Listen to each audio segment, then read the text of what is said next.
We'll get it. Okay. Good morning and welcome to Second Unitarian Church.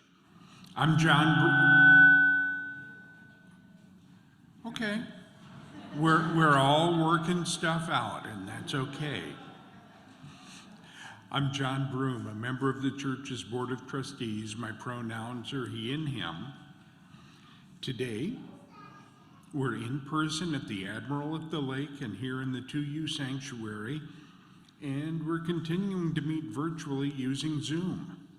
We ask everybody's indulgence for the complications of a three-part service, and we're glad you're here, however you're attending. Now, in accordance with public health guidelines, we've moved to masking optional in the sanctuary, and I gotta tell you, it's so good to see some faces after so long.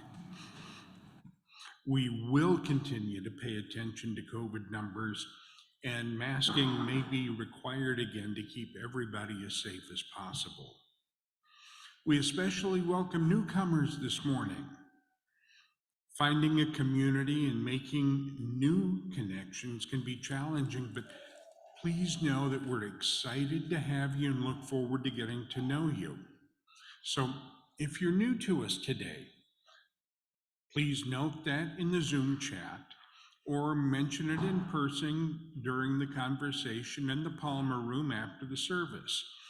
And if you'd like, there are blue mugs that you can use during coffee hour to signal to others that you'd like them to come up and say hello.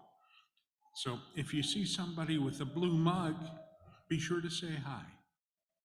Our worship today is led by Reverend Jason Lydon, along with John Rice, our worship associate. Music is provided by Siobhan Walker, John Houck, and Jonathan Dunmore. Our time together requires a large number of people who make possible worship. The music, the technical production, they're listed in the order of service, and we thank them for their ongoing service to the contribution. Now the announcements. Following service today, we'll have a peace circle focused on the change in staffing from a minister of religious education to a non-ordained director of faith development beginning in July of this year. If you wish to come share some of your feelings about the change, please come back into the sanctuary after getting some snacks and coffee. Next Sunday, the Brave Circles group is going on a field trip to the DuSable Museum in Hyde Park. All are welcome to join.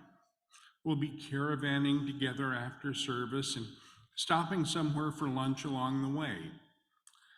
If you just want to join for the museum, we expect to be there about 1:30. Tickets can be purchased the day of. If you'd like to go, but a ticket is outside of your budget, let Reverend Jason know and we can take care of that for you. Now, as a part of our Canvas season over the next few weeks, we'll have someone come up and share about why they pledged to our church. This week, we'll hear some words from our treasurer, Curtis Smith. Curtis.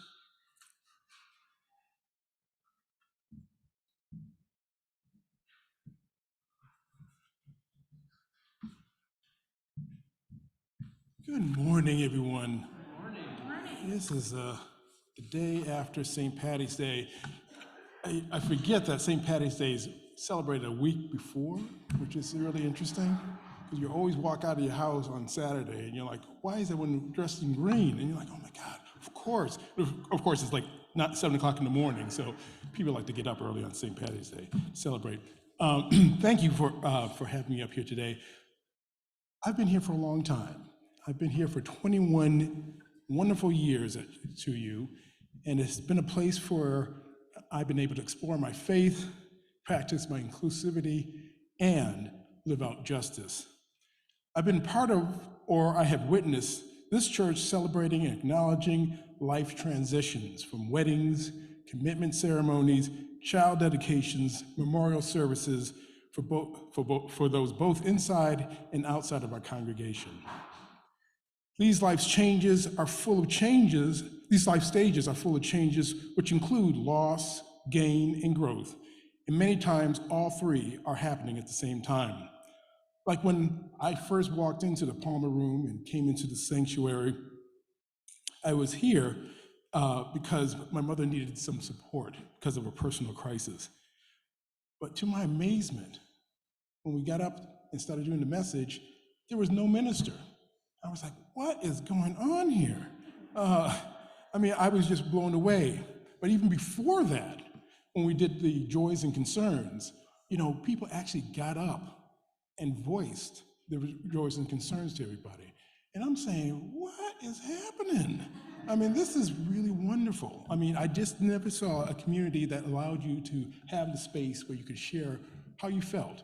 And since then, when people start coming up here and do reflections, I think about that time when people are standing up, talking, speaking their truth, and it's just a really powerful, powerful thing.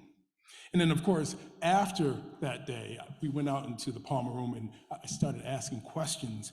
And usually I don't ask questions when I'm new, but I was just so blown away by the service that I had to ask, does this happen all the time? Do we not have a minister? Do we have people standing up? And they were like, yeah, this is what we do. This is who we are. I said, you know what? This might be a place for me to come back to. There have been many transitions since that day, and our church and this faith allows us to create changes in ourselves, in our families, and in the world. So every day, 7 days a week, we are living out our values in this world. And this is why I support and give to Second Unitarian Church, because this church is a place that I hold dear to myself. Each year, all congregants, all members, let us know what they expect to contribute financially so that we can create a responsible budget. Each year we give what we can so that all of us, regardless of our economic situation, can participate fully in the life of this church.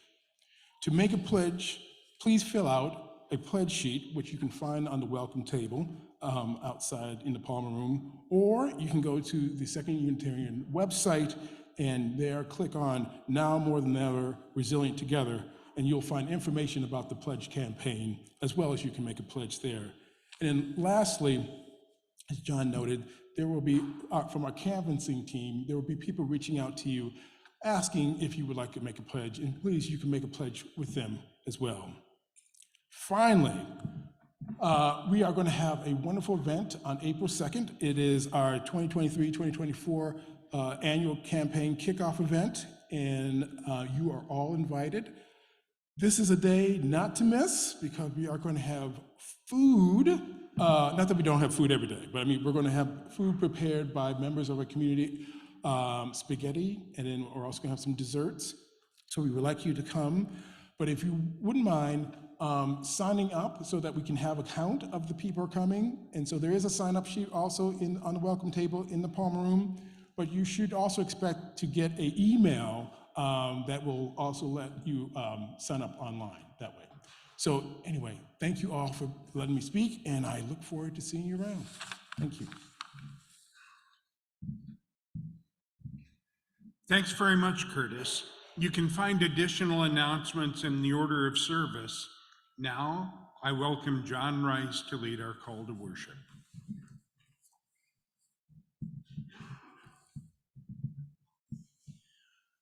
We are a Unitarian Universalist congregation, a community of children, youth, and adults, a people of many beliefs and traditions, bound not by the specific list of things we believe, but the values we share.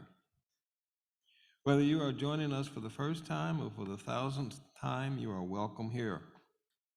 Whether you believe in God some of the time, all of the time, or none of the time, you are welcome here. Whatever your race, whomever you love, whichever way you move in the world, however much money is in your pocket, you are welcome here. I invite you, when you feel ready, to take in a breath, in and out. As the music begins, let us enter into our service together.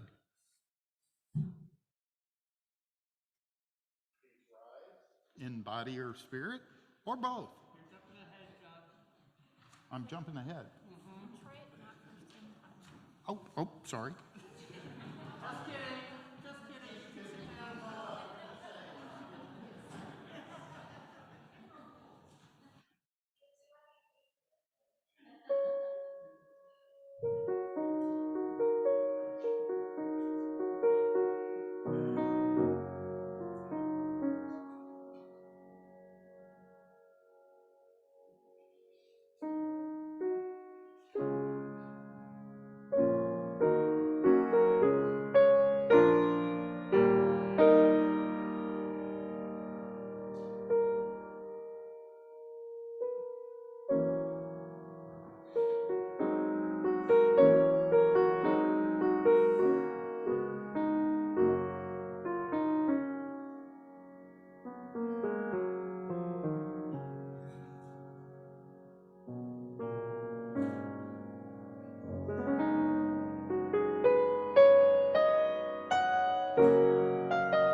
In just a moment, Escher here in the sanctuary and Harris at the Admiral, they will light our chalices, the symbol of our faith.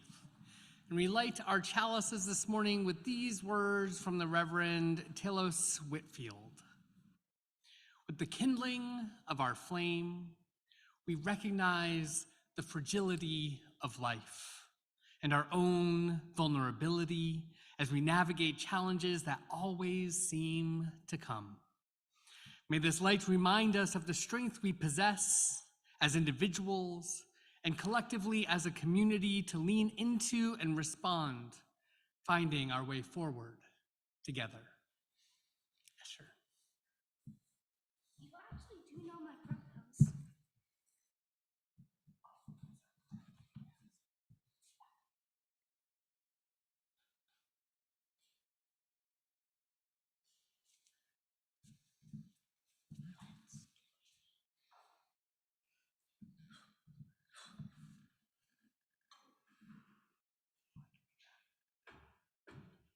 Thank you.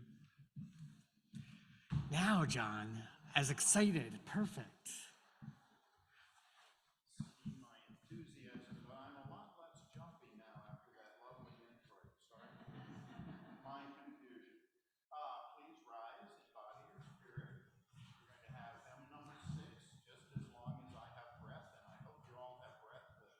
join me in singing this, and we'll stay standing through the covenant and spirit of life.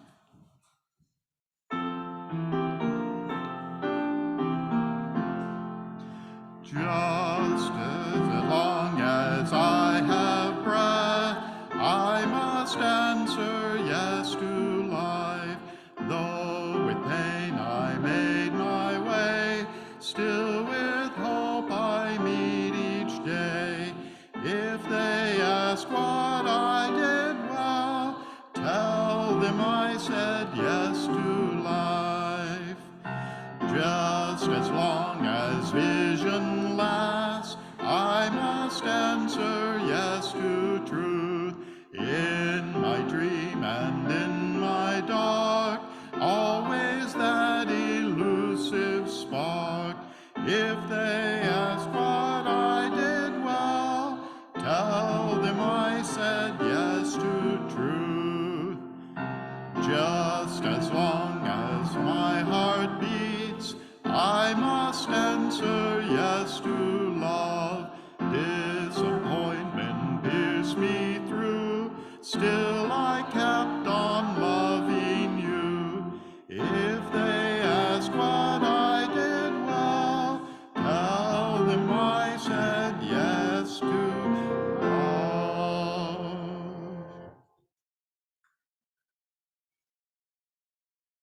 Please continue to stand and join me in reciting our covenant. The words are on your screen. We Covenant to build a community that challenges us to grow and empowers us to honor the truth within ourselves. We will be generous with our gifts and honest in our communication, holding faithful to a love that embraces both diversity and conflict. Called by our living tradition, we will nurture spirituality within a vision of the eternal, living out our inner convictions through struggles for justice and acts of compassion. Please join me in singing Spirit of Life.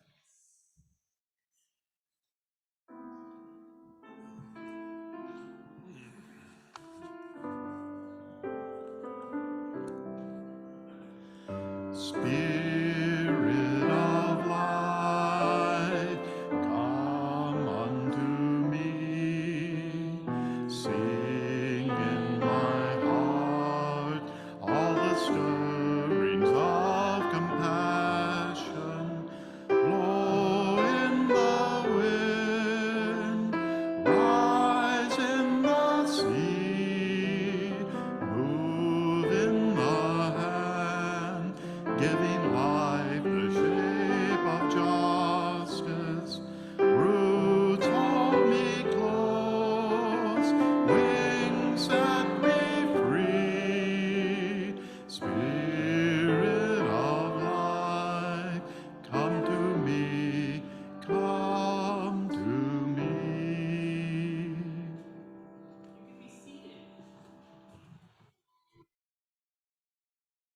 Morning. Our story this morning is called When Aiden Became a Brother.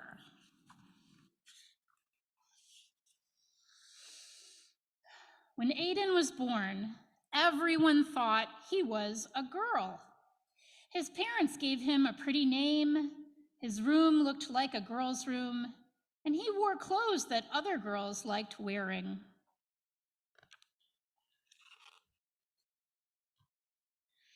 But as Aiden got bigger, he hated the sound of his name. He felt like his room belonged to someone else, and he always ripped or stained his clothes accidentally on purpose. Everyone thought he was just a different kind of girl. Some girls had rooms full of science experiments and bug collections. Lots of girls didn't wear dresses. But Aiden didn't feel like any kind of girl. He was really another kind of boy. It was hard to tell his parents what he knew about himself, but it was even harder not to. It took everyone some time to adjust, and they learned a lot from other families with transgender kids like him. Aiden explored different ways of being a boy. He tried out lots of names until one stuck. They changed his bedroom into a place where he belonged. He also took much better care of his new clothes. Then one day, Mom and Dad had something to tell him. "I'm going to have a baby," Mom announced. "A baby," Aiden said. "Does that mean I get to be the big brother?" "Of course," said Dad, ruffling his hair. Aiden thought that being a big brother was an important job for a boy like him. He wanted to make sure this baby would feel understood right away. The baby needed clothes, so Aiden and his mom went shopping. There were so many choices. Would the baby like seahorses or penguins better? "Are you having a boy or a girl?" asked the lady. Aiden didn't like it when people asked if he was a boy or a girl, and he hoped the baby couldn't hear yet. He was glad when Mom just smiled and said, "I'm having a baby." The baby's room needed to be painted, so Aiden and his dad went to the hardware store. Dad chose a gallon of sky blue paint, and Aiden added a poofy cloud white. "Are you excited for your new brother or sister?" asked the paint guy. "I'm excited to be a big brother," Aiden said. The paint guy looked confused. Aiden could tell that he wanted to ask a different question and was glad to have his dad there. The big rollers were fun to paint with. "This room feels just like being outside," Aiden exclaimed. He had always felt trapped in his bedroom before they fixed it, but his new sibling wouldn't have to feel that way. "You're right," said Dad. "Let's make some shapes in the clouds." Every baby needs a name. Aiden loved getting to choose his own, but he remembered that it had been hard for his parents to let go of the name they had given him. He looked for names that could fit this new person, no matter who they grew up to be. Some choices he has are leaf, moss, cloud, rain, river. Babies need someone to read to them, so Aiden practiced and practiced and practiced. Dad wanted to teach Aiden how to change diapers. Maybe later," said Aiden. He decided that picking flowers for his mom was more important. 2 weeks before the baby's due date, Aiden started to worry. Maybe he should have picked different clothes. The blue walls might be too bright. He wished he could ask the baby which name they liked best. Mom came to tuck him in. "Are you feeling okay, sweetie?" she asked. Aiden put his hands over where he thought the baby's ears would be. "Do you think the baby will be happy with everything?" he whispered. "I don't want them to feel like I did when I was little, but what if I get everything wrong? What if I don't know how to be a good big brother?" Mom hugged him tight. "When you were born, we didn't know you were going to be our son. We made some mistakes, but you helped us fix them. And you taught us how important it is to love someone for exactly who they are. This baby is so lucky to have you, and so are we." The next morning, Aiden found the boxes of his old baby pictures. He looked so different back then. It hadn't been easy, but he liked the boy he was growing into. Maybe everything wouldn't be perfect for this baby. Maybe he would have to fix mistakes he didn't even know he was making, and maybe that was okay. Aiden knew how to love someone, and that was the most important part of being a brother. This concludes our story, and I would invite you to sing our children to their classes this morning.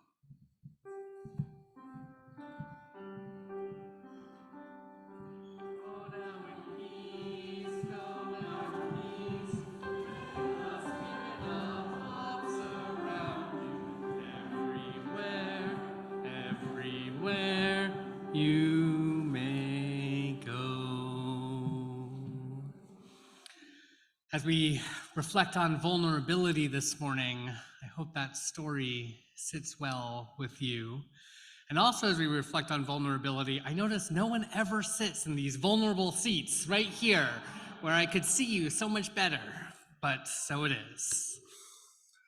Each year, we all make a commitment, a pledge that Curtis was talking about, to support the ministry of our church. In addition to this contribution, each Sunday we take a collection so that we can share with those who are doing justice work well beyond our church walls. So this is a time in the service where it's completely appropriate to take your phone out and follow the text prompts that are in your order of service and also will shortly be on the screen. For the month of March, we are sharing our plate with an organization called Music Moves. And this morning, we have some words over Zoom from Mina Harvey. Let's see if this works well.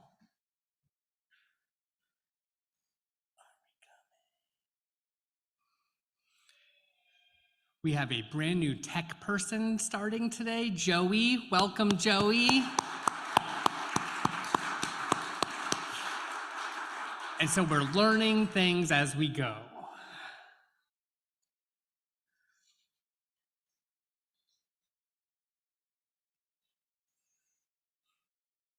Thanks for being patient.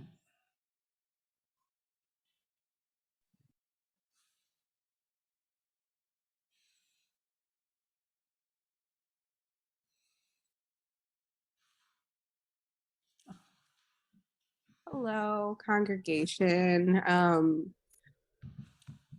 Music Moves is so grateful for your offering and so proud of the work that you all do in the community. And we just extend gratitude to you all for considering us and our work. There are many ministries, and our ministry is public service, community engagement through music and other cultural offerings. And we find our work to be in alignment in those ways. And we thank you today and look forward to the work you all continue to do.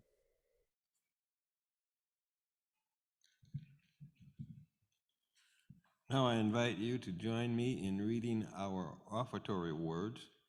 The words are printed in your order of service and are on the screen. This church is the community of ourselves. Its energy and resources are our energy and resources. Its wealth is what we share. As we contribute to the life of this community, we affirm it and enable its participation in the larger world around us. The offering will now be generously given and gratefully received.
Let us begin by breathing together.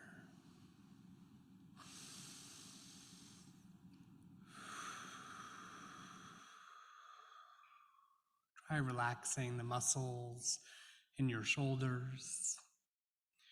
Release the tension in your neck. Unclench your jaw. And just breathe into this moment.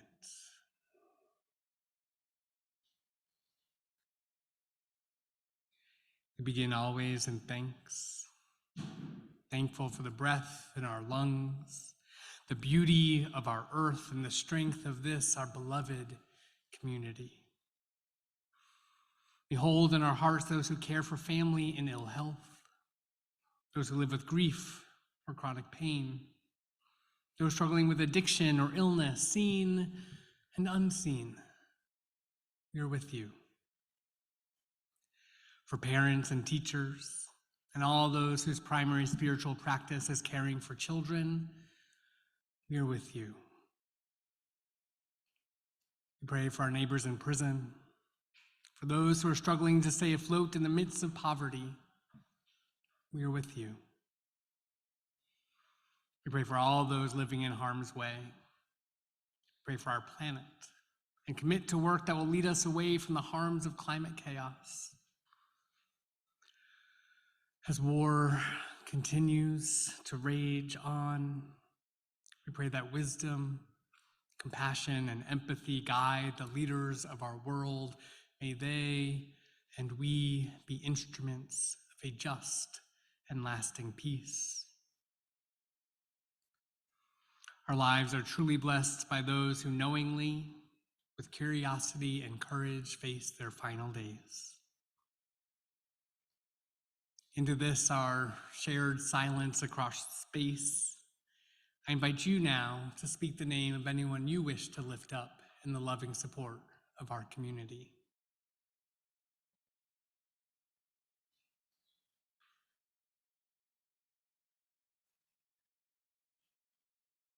With our deepest compassion, let us hold in our hearts those named and unnamed, those remembered and those forgotten.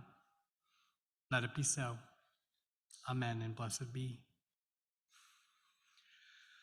During our ritual of lighting candles for joys and concerns, we want to continue to maintain our safety with each other. In the 2U sanctuary, you will be invited in just a moment to come forward, and you can light a candle, And as you end your time of contemplation and candle lighting, there is some hand sanitizer available for you. For those at the Admiral, I invite you to come forward and take a pebble from one bowl, hold it tightly in your hand, putting your energy into the stone, and then knowing your joys and sorrows to be shared by this community, let it go lightly into the other bowl. And for those of us on Zoom, please join us by sharing your joys and concerns in our chat window. I will light a candle here representing your joys and sorrows. And you can come forward.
We hold all of these, our shared joys, celebrations, concerns, and sorrows close to our hearts. John, would you share our first reading, please?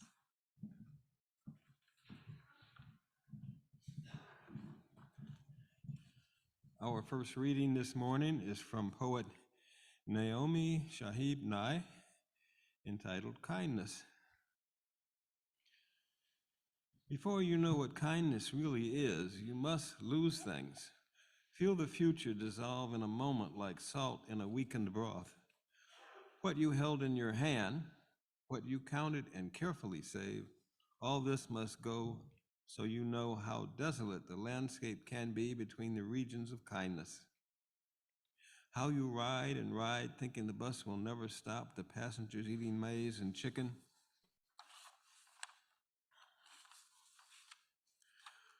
Will stare out the window forever.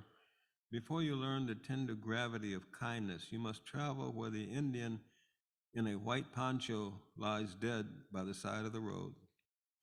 You must see how this could be you, how he too was someone who journeyed through the night with plans and the simple breath that kept him alive.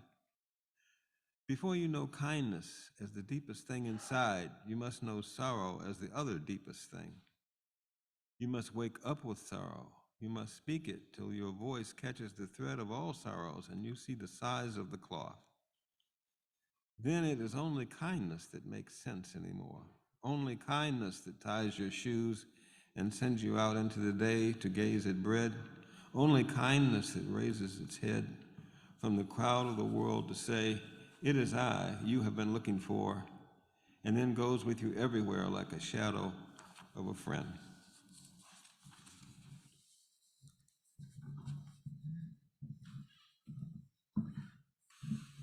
Thank you, John. Our second reading this morning is from author Toko Pa.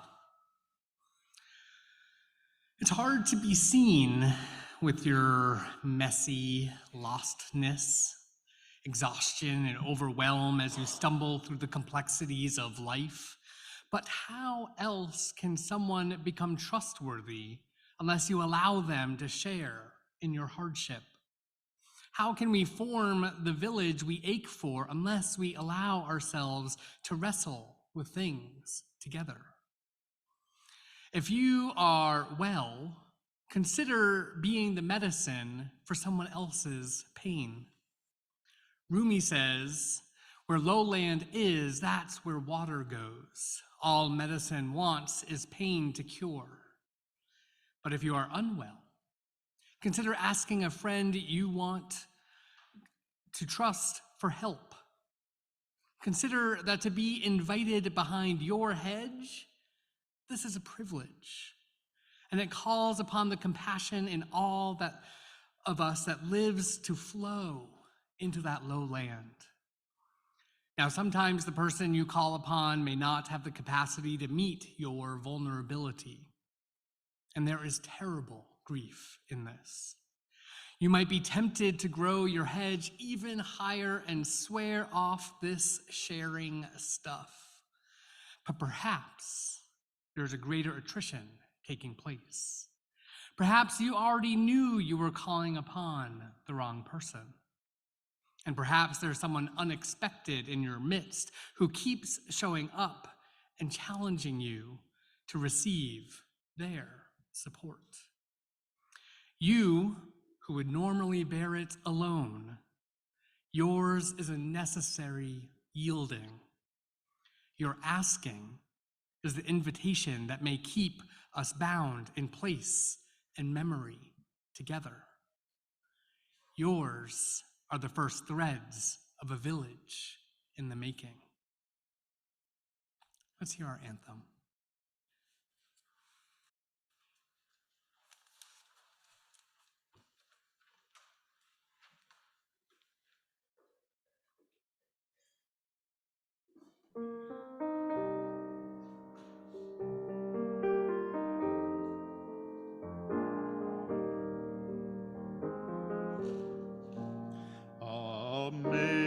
Amazing grace, how sweet but saved a one like me. I once was lost, but now I am found. Was blind, but now I see. 'Twas grace that taught my heart to sing, and grace my fears relieved. How precious did that grace appear the hour I first believed. Through many dangers, toils, and snares, I have already come. 'Tis grace that brought me safe thus far, and grace will lead me home. When we've been there 10,000 years, bright shining as the sun, we've no less days to sing God's praise than when we first begun.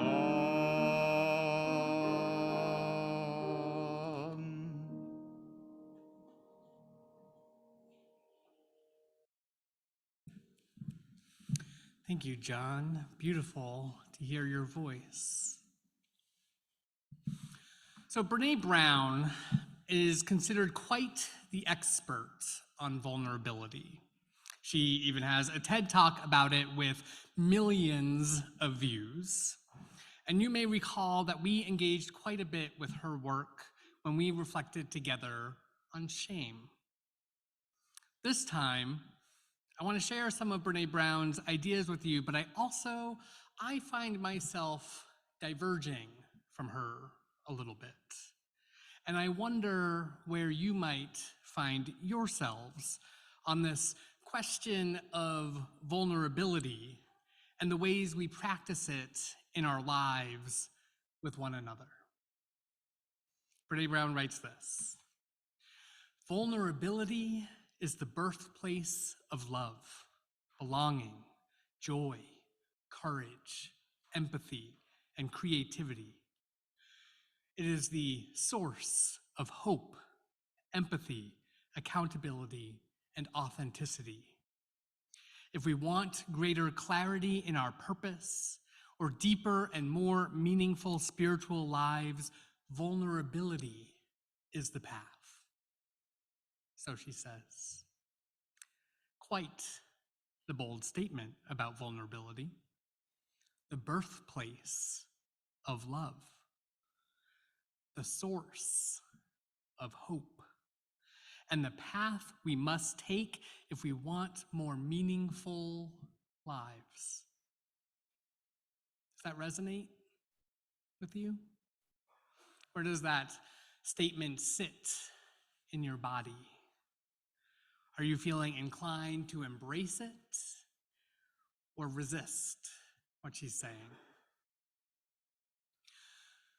Well, let's take a step back. What even is vulnerability? What does it mean to be vulnerable or practice vulnerability? Do you like it when you feel vulnerable? Is it fun? Oh, that was funny, so maybe not. Is it scary?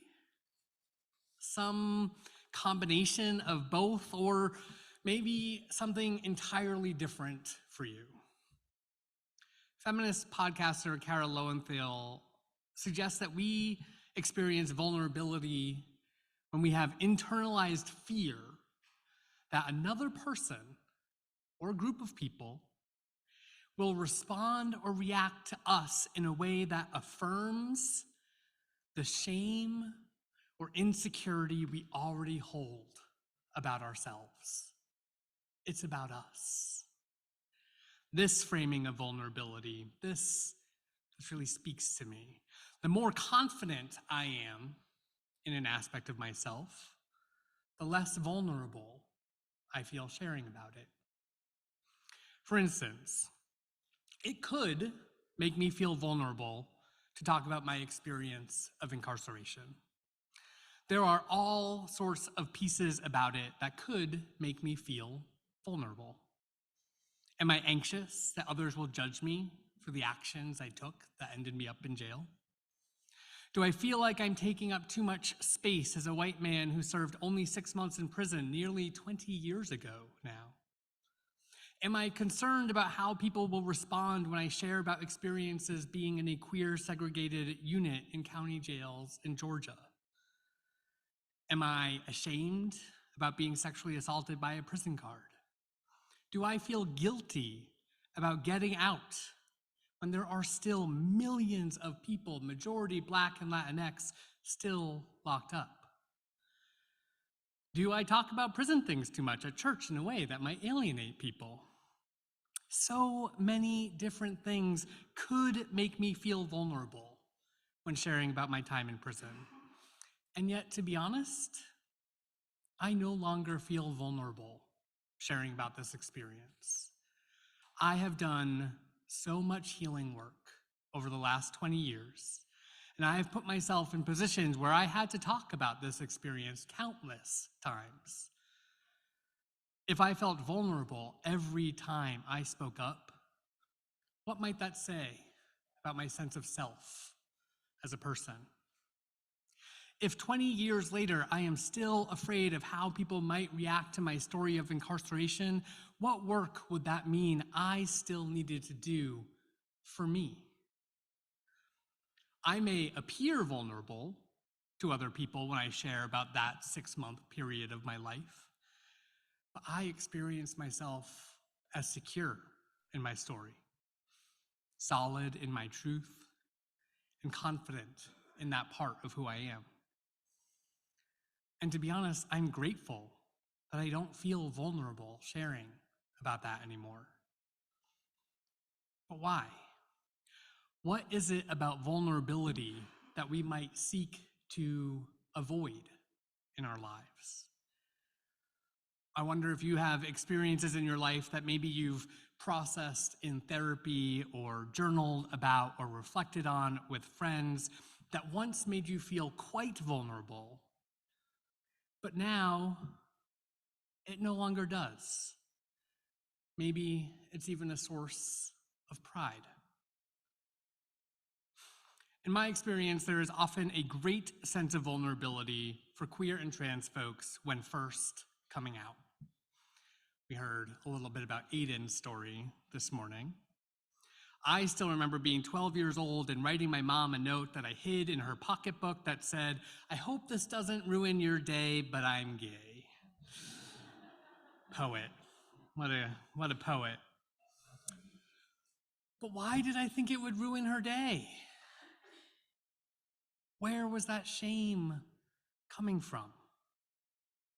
In a homophobic, biphobic, transphobic society, many of us internalize messages that our queerness is undesirable, shameful, or bad.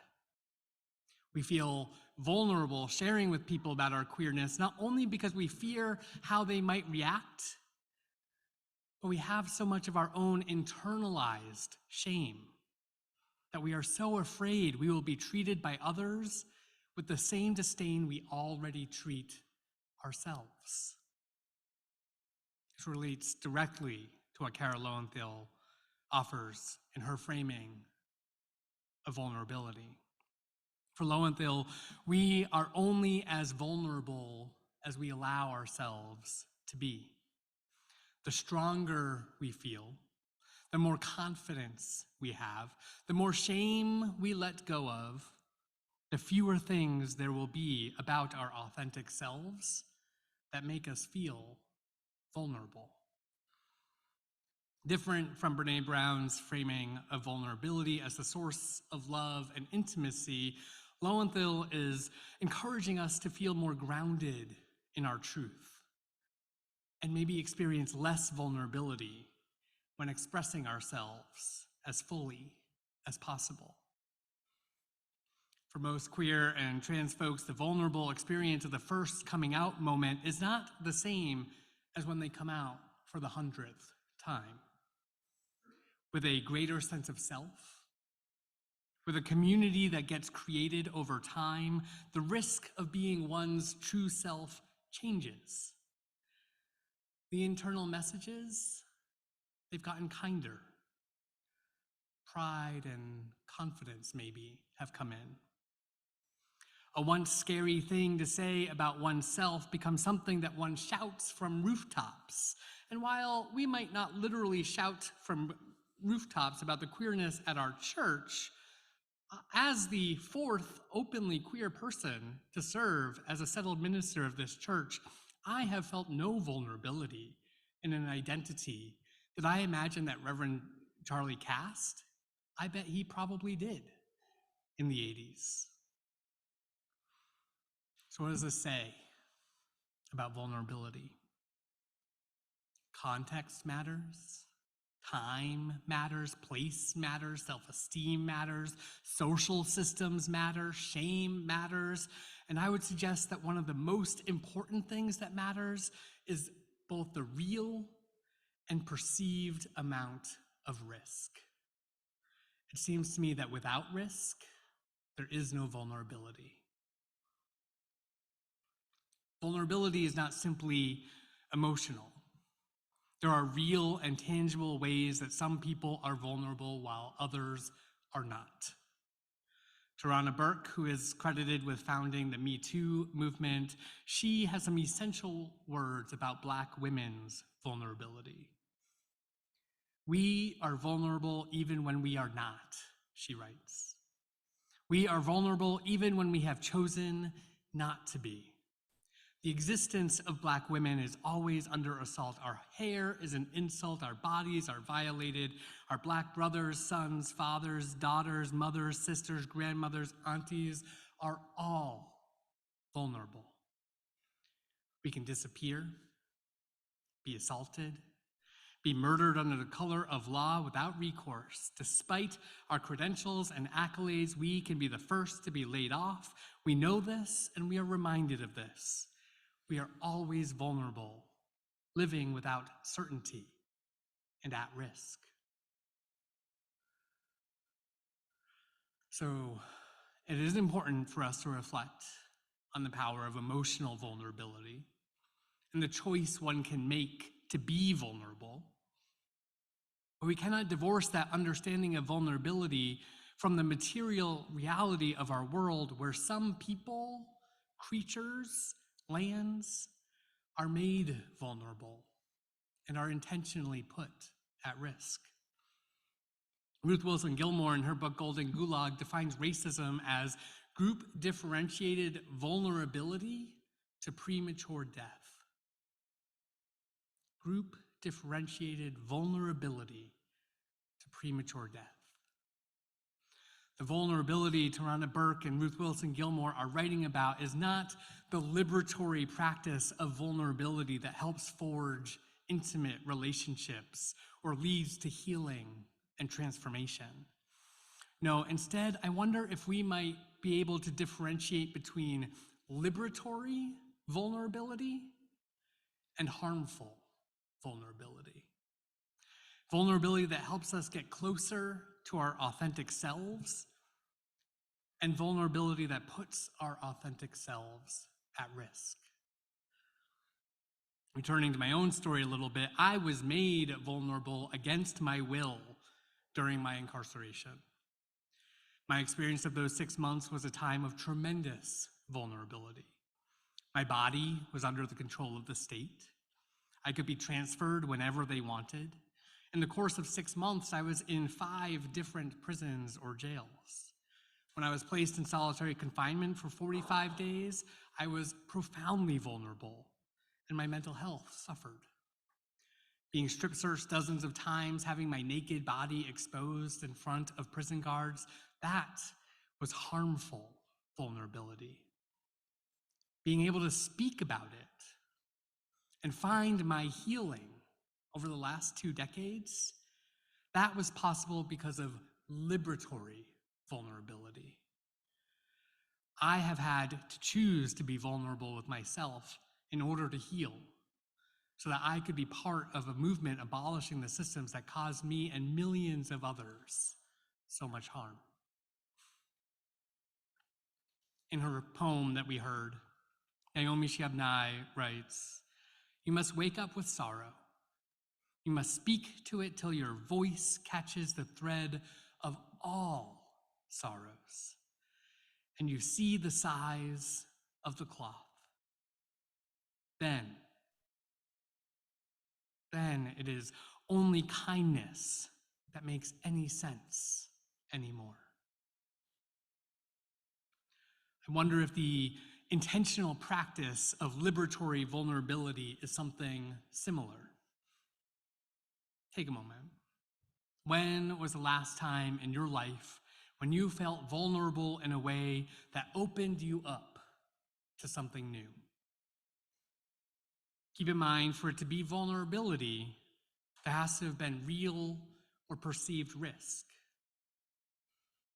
Could you take a moment to share a truth about yourself with someone in your life, unsure how they would respond, and still feeling a little messy about that truth for yourself?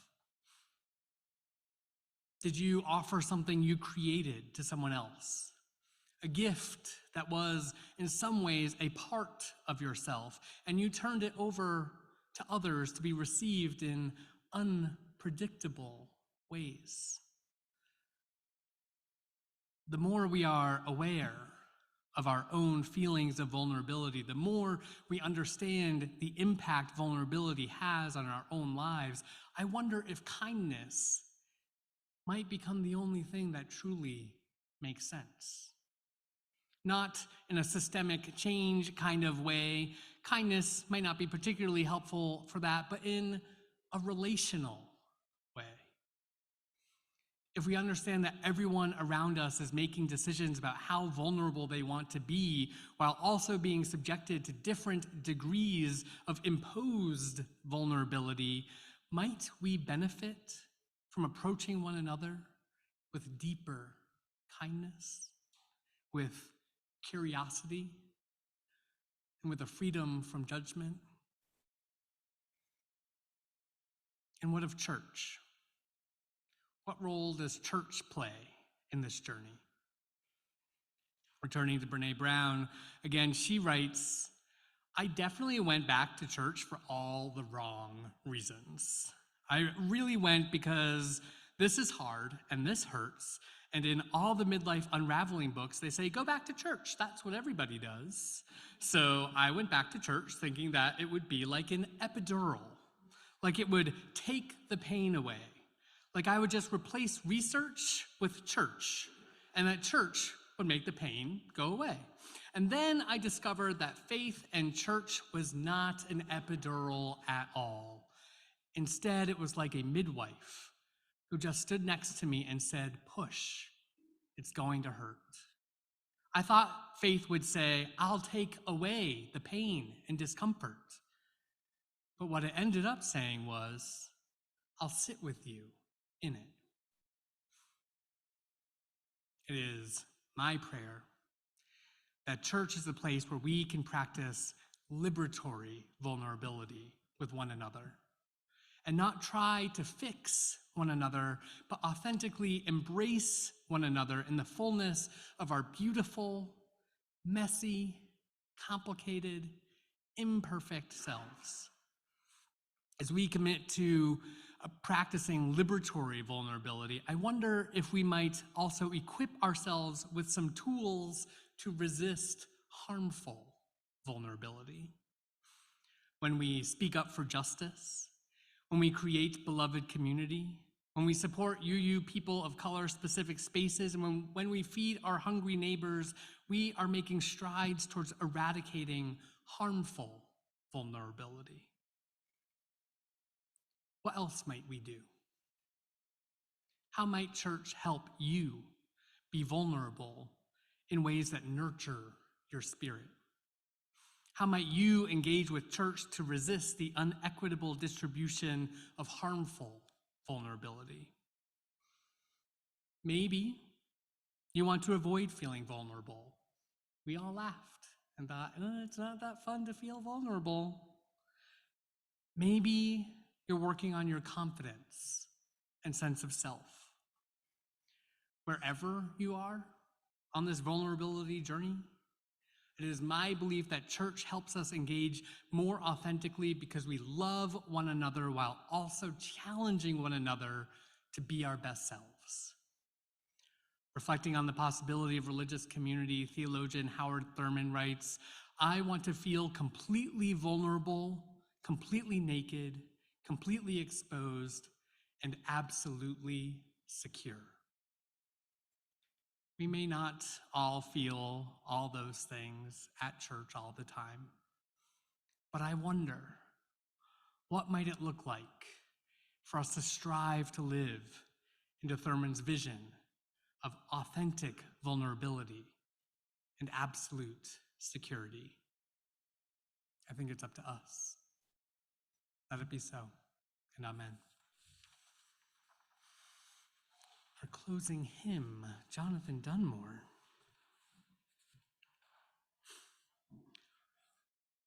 And I just want to say with our closing hymn, first, rise in body and spirit, or spirit. This is a jubilant song, so sing it jubilantly. We will be singing it as it's written in the Teal hymnal, but we will continue on to finish on the chorus one last time.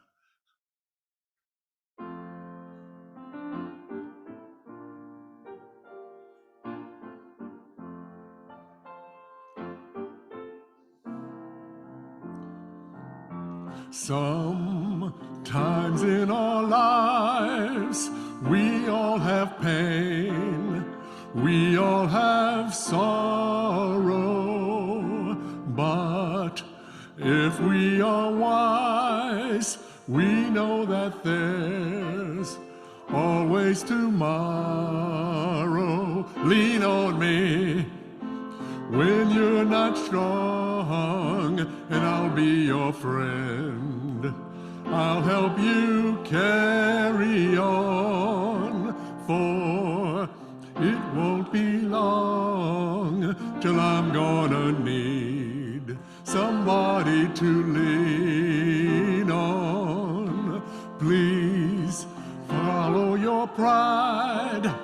If I have things you need to borrow, for no one can fill those of your needs that you won't let show. Lean on me when you're not strong, and I'll be your friend.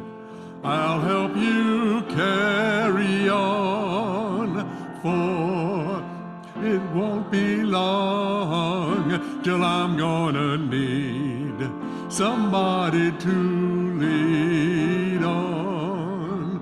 If there is a load on heavy bear that you can't carry, I'm right on the road. I'll share your load if you just call me. Lean on me when you're not strong, and I'll be your friend. I'll help you carry on, for It won't be long till I'm gonna need somebody to lean on. You just call on me, brother, if you need a hand. We all need somebody to lean on. Live that life, have a problem that you'll understand. We all need somebody to lean on. Lean on me when you're not strong, and I'll lead your hand. I'll help you carry on, for it won't be long that I'm gonna need somebody to lean on. I invite you to rest your hands on your hearts or clasp hands with those you are sharing your life with during these pandemic times. And hear these words of benediction from the Reverend Scott Taylor. As we go, may we remember that we were never meant to make it through this life alone. Vulnerability is a doorway, friends. Those wounded and tender pieces of ourselves help us return to each other. What seems wounded or unworthy when shared, it becomes our strength. Keep practicing, beloveds. Go in peace.